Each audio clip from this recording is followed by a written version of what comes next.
Welcome, everyone, to the Disrupted Podcast, episode 14. This week, we're going to be talking about responsibility. Last week, if you didn't catch last week's, it's episode 13. It's on trust and faith. This week, we're going to be diving into responsibility, how it's one of the great igniters for success and achieving your goals and desired outcome, desired experience of life faster.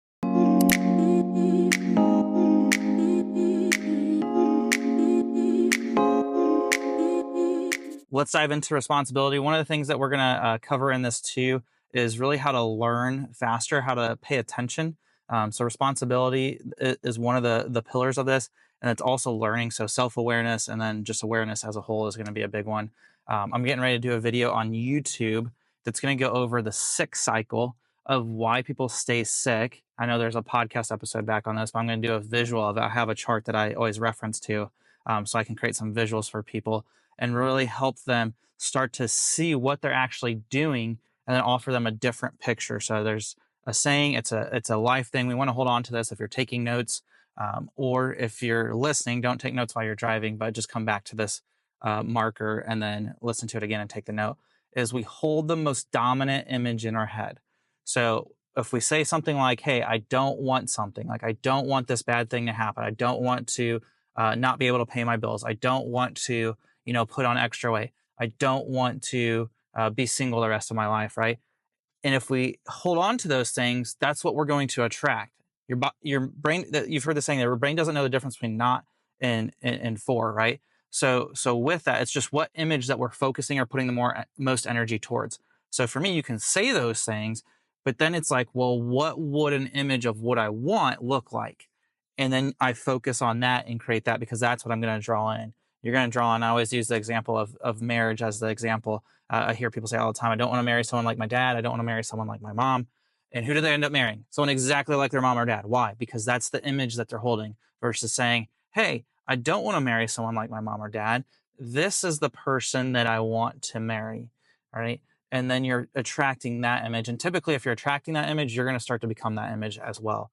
So, and then there's the whole other with not getting too far in the dating. We'll just a little sidebar there. Then there's some people that don't know what they want, right? And that's the majority of people in dating, self-included. When I was single before I met Brandy, it was the same thing. And that's why I just say there's not attachment. You just go in there and you have experiences with people and you decide which ones you want more of and which ones you don't, and just be upfront and honest with people. So anyways, coming off of that, let's get into the responsibility part. So responsibility. So at the top of this cycle, I'll go over it in the video, but I'm just going to use this as a reference point. I'm not going to go through the whole cycle today. Is taking responsibility for where we are at, right? And there's a lot of people at this point will say a word, but. I always say buts are for pooping. It kind of deflates it a little bit, right? But this, but that. This is starting to play the victim. When you start blaming your circumstance, people are like, well, you just don't understand like this because it hasn't happened to you. And so I turn it into this game for me. And I say, let's just assume, I can speak for myself. I'll say you in this scenario. Let's just assume that whatever you're talking about, whether, and I know these are terrible things, right? They're terrible things. I'm not justifying these things. Let's say whether it's, sexual abuse, whether it's growing up in poverty, whether it's 2020 happening and changing life, whether it's whatever, someone did something wrong or whatever happened, right? Let's assume that you are just the person that's had it the worst. Now what? Is that what you need to be a part of your identity the rest of your life? You're just the person. I'll use the example of one that I held on to was when 2020 came, I was 8 months in the business and it slowed down a lot of things of what we were accomplishing. And so for me, it took me a while to let go of that, even though where we're going now is a way better direction than where we were going in 2020. So it turned out to be a blessing, but it's hard to see it that way when we got wrecked. So for me, it's like, well, how long do I need to hold on to that story? Well, this is just why we're where we're at versus just, well, we're where we're at. Like, what do we want to do to create something different? That same imagery exercise that we did at the beginning is the same thing. Well, where do we want to go? Let's just focus on that. Where we're at. Me saying what would have happened, could have happened, what could have been different doesn't change where I'm at now. So it's okay to grieve those things and take your time to heal from those things or adapt from those things. But anchoring into that, that's a choice that I'm just not willing to make because it's costing me the next level. It's costing me new heightened experiences, new levels of my destiny. new levels of influence, new levels of connection, new levels of abundance. And so for me, the goal is the next level, right? So, and it's not always chasing something either, but that's my focus. I'm speaking for myself. You can paint whatever image you want for yourself. So, with that being said, and these are the exercises I like to walk through with people. If you need that to be, those aren't the people that I resonate and invest the most time and energy with. If you need to do it, right, and it's the same thing for people that help me. Is okay. You can step in. Someone wants to anchor into something. It doesn't mean, well, I say, well, like, good luck. It's just, okay, I step in, offer the conversation, the thing that I can, if they're open for it. I don't force conversations. That's a whole nother topic.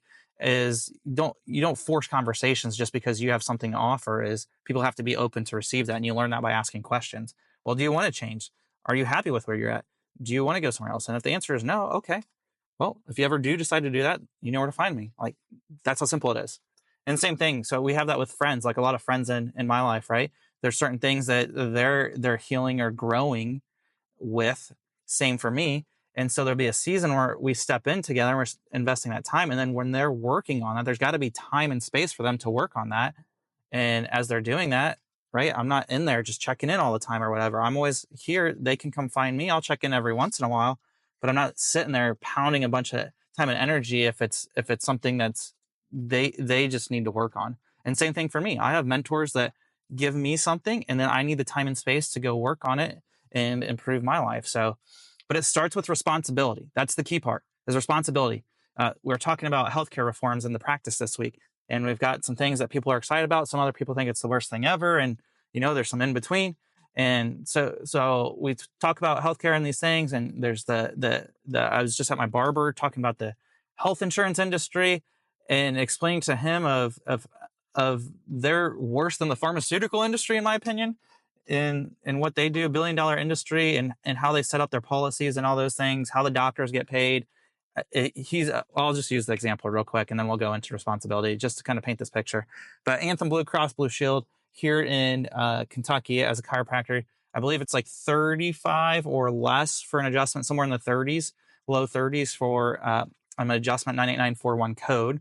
So an adjustment is $35. Let's say that whatever, it's $100 or whatever the doctor wants to decide. I was explaining to him is we don't get paid what we decide. We get paid what health insurance decides.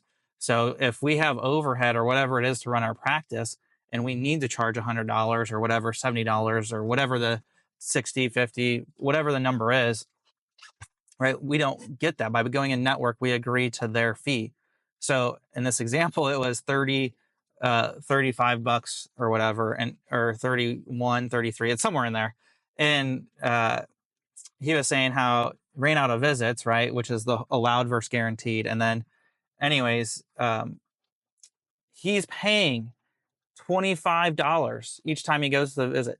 So that means health insurance is only paying $10 roughly if it's 35 bucks. So he's still paying 2/3 of the bill, and he's paying his premium, and he's not getting the full allowed visits because on the back end, the doctors get audited and kicked out of insurance if they don't bill for medical necessity. And guess who decides what medical necessity is? In the policy, they do. And then they try to put it on the doctor. Well, the doctor gets to decide. Well, if we decide and health insurance doesn't agree with it, then we get audited and kicked out of insurance, and we go right back to our cash rates anyways. So I was explaining this all to him. And so anyways, with all my point with this story is all these reforms that can happen. Yes, health insurance. Yes, pharmaceutical. Yes, our food, big ag, big tech, military, industrial complex. We could go through the list of things that need reforms. I said the one thing specifically in regards to health, and it would be in all the other categories too, that would change the things the fastest, and I'll speak for our country, is responsibility. I said people, especially in what I do, the people that heal the fastest have one thing in common, and that's they take responsibility for their life choices, right? Versus you'll see this thing that I'll put up on, not in this video, I'll do it on YouTube, and stay tuned for that one. It's going to be the 6 cycle. I know there's an episode in the podcast back, but I'm going to do one with more visuals this time. It's lifestyle choices. Usually a symptom shows up, then it's drugs, injections, PT, surgery, chiropractic, but no x-rays, no plan, no progress x-rays, none of those things. And then they'll go back into that cycle. And then one of the things that I have on there is health insurance. What people only choose what their health insurance covers, and they stay in that same loop. And then they go back to the same lifestyle choices, right? And that's a reactive care model, why we build more hospitals and do that. You wait until something happens, you react, you try to do something, and then you go back up, but you still make the same lifestyle choices. You'll try to change your lifestyle choices for a little bit, and then you default right back into the same lifestyle choices. And then you end up having more and more problems over time, which costs you more time, energy, and money. Versus the health cycle is what I call is proactive, right? So you make proactive, adaptive lifestyle choices based on the lifestyle that you want. And when I say lifestyle, quality of life. And then you're focusing on your crucial systems. And there's 11, I'm not going to list them off on here, that I have in my cycle. And, it's going to change. There's different variations of it. And the top one's the nervous system. People are like, well, of course you're going to put the nervous system. You're a chiropractor. Yes. But I say, what system controls all other systems? The nervous system. The nervous system. It's fundamental. That's why I love what I do. It's fundamental. It's not the end all be all. You still need all the other systems, of course. If there's no systems that control, then that's a problem too, right? You need all the other systems, but it's fundamental to have proper nerve supply, properly sensory information coming in, proper nerve function or motor function going out. If you have faulty sensory information coming in, that's going to cause faulty motor function going out, and that's what creates dis-ease, right? And so that cycle. And then if a symptom or something comes up, then you adapt your lifestyle choices, and then you continue to focus on the function of those systems. And that's what I say, adding life to your years and hopefully years to your life. That's a proactive approach. But in that model, there's responsibility, and then there's a commitment to follow through on those things. So that's one of the things. And it could be anything in finances. If you're not happy with where you're at financially, that's okay. That's okay. Sit down. Where am I at? Where am I at? Okay, I am responsible for where I'm at. I made these choices. Yes, all these other circumstances could have happened and all that. That's okay. Me focusing on that doesn't change where I'm at. What's the next best thing that I could do to change my financial circumstances? Right? That's one. And as a business owner, continually to work on that. So on 4 different calls yesterday on things that are coming up down the road. It's like we've positioned ourselves very well. And then someone asked me the question, well, what happens if all those hit? Like, what are you going to do? It's like, I honestly haven't even thought that far. I better start calling people. And so I started calling people, and then we're getting all these things. But you can see how versus me focusing on old circumstances of 2020, you can see that picture changing for me. And then I'm attracting that in, which is a really good feeling. It's not like it happens overnight. I can't predict the time of what that's going to take, but I know focusing on that versus starting the process is going to be the best thing. And I believe Hormozy said, when people realize the perfect moment to start is the moment that they start. It's so brilliant. The perfect moment to start is the moment that they start. It is the perfect moment.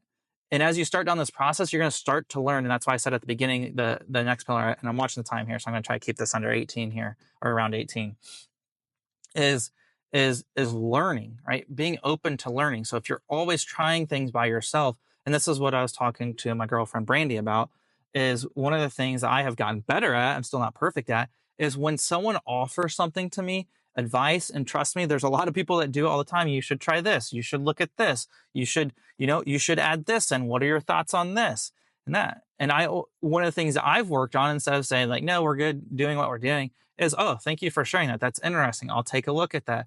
Thank you for bringing that to my table. If you have any other ideas, please let me know. Right. And in that, it doesn't mean I'm going to choose those. But for me, I'm not going to initially just throw a wall up from people trying to help me. That seems, I'll say it is foolish. It is foolish because I've done it before, right? And some of those things block them from bringing up an idea that if I would have just kept me postured open, but also allow them to feel that they can bring things to me, we would have had things a lot quicker. And there wouldn't have been all these times where I'm banging my head against the wall, hoping that it turns into a door, right? It just would have walked through the door.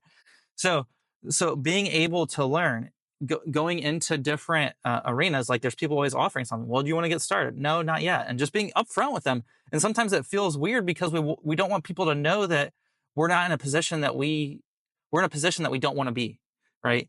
Is we want people to see us as we've got it figured out. We want to see people as we're high producing. We want to see, and I'm speaking for myself here. We want the validation, right? And so this is where I'm learning to start to pause in these moments when I start to feel that, is pause and say, oh, thank you. I love fullness. I love completion. I love wholeness, right? I have everything in this moment. I have all the validation that I need. Thank you, God, for giving me the validation that I need, the resources, the connections that I need. And please give me the strength and vitality to be the best that I can, to posture myself in a proactive, giving state, because I have nothing that I need to take from this moment. And that is super powerful if you want to write that down. And I'm going to give you a money quote here. This is fire. And I heard this, I think this week. You can't take something personal if you have nothing to take. I'll say that again. You can't take something personal if you have nothing to take. And that really resonated with me, because there's a lot of times I take things personal. It's like, oh man, that person doesn't see the value in what we're doing or what we're trying to do, or it's something that I said, I didn't communicate it correctly or whatever, right? And I start going through all these random, I'll call it just BS cycles. And in that, it's right, I need something from that moment, right? Because I don't have the validation, right? That's what it like literally came back to that. I'm like, holy crap. Okay, pause. Like, let's go through that. I have everything that I need. Okay, if that's true, then I don't need to take anything personal. And think about that. Think about the people that maybe you look up to, or mentors, or you see out there, and you're like, that's the type of life that I want. Do they really? I'm sure they're human, so they take some things personal, but they take as many things personal as we do. Question is, why not? And it's because they're in a state where they have more completion, more wholeness, right? They can be in the giving state. And so for us, even though we may circumstantially, right, this is a change of focus versus circumstances versus responsibility of creation mode, right? When you're responsible, you can create, versus when you're a victim, you're always just reacting. And so in this model, when we can be responsible and say, yes, this is circumstantial, but this is not where I belong. This is not where I'm going to stay. And that's okay. I'm grateful for this moment. I'm grateful for the opportunity to expand my vessel, to strengthen myself, to learn my skills, hone in on my craft, those things. And I can see where I'm going, and I'm going to act from that energy, right? And it's a powerful thing. It's easier said than done too, but it's something that just takes practice. And I'll say with that, in any form of practice, give yourself grace. And this is the thing, I'll finish with the learning. This is the thing that helps people learn the fastest and grow the fastest and transition from level to level the fastest, is being okay at some point. Oh man, I'm trying to think of a quote. There was a quote that just was working to come through. Oh yes, here it is. Ready? Is most people will never get to the life they desire because they don't, they'd rather not live a life of what they're capable of. They'd rather live a life of what they're comfortable with. Whew. There's some good stuff in this one, y'all.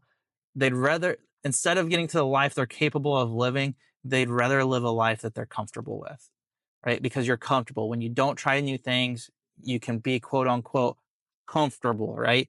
Because you don't look silly. You don't look like a beginner, a newbie.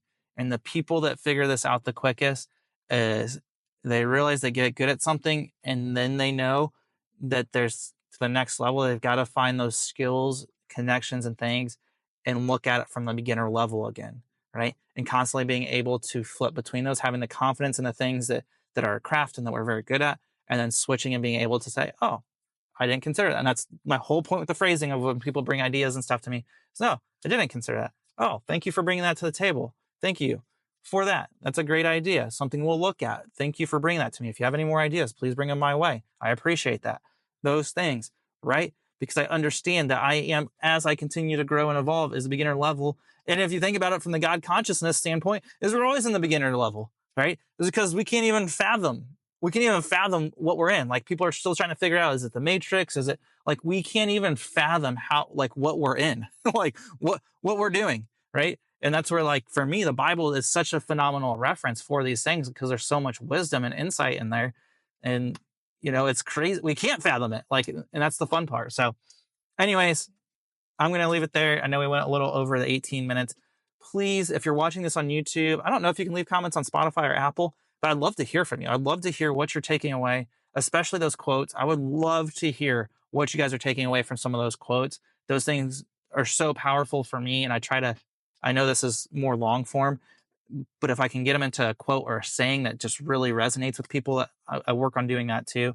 But I'd love to just hear from y'all and what's resonating. And I will see you all next week on episode 15. If you guys haven't already, followed, whether you're on podcast, Spotify, wherever you're listening from, and like and subscribe on YouTube. And if you know a friend that would benefit from this, please share this with them. And I'll see you on the next episode.